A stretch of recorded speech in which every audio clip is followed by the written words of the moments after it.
Assalamu alaikum everyone. This is Huma, your English instructor from tutoria.pk. I hope you all are doing great. Today we are going to discuss exercise of chapter number 15, which is the angel and the author and others.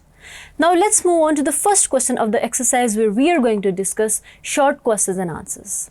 So the first question which we have here is, at what point or journey in his dream did the author hear the throbbing sound of wings? The answer is, the author heard the throbbing sound of wings in his dream when he reached a point where there was faint luminosity amidst the dark.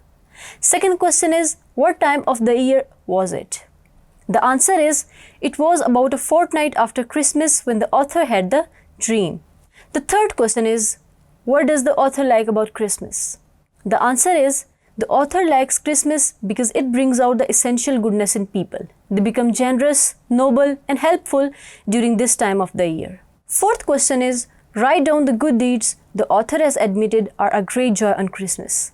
The answer is, the good deeds that the author has admitted are a great joy on Christmas are his subscription of 5 fillings to the Fund for the Unemployed, sending a dozen of signed photographs to a charity bazaar, and his contribution to the fund for the clergymen. Fifth question is, why are the noble deeds always a great joy for the author? The answer is, the noble deeds are a great joy to the author because they stand as proofs of the goodness and generosity of people.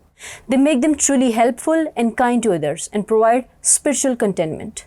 So we are done with the exercise of short questions and answers. I hope you understood all these answers. Thank you.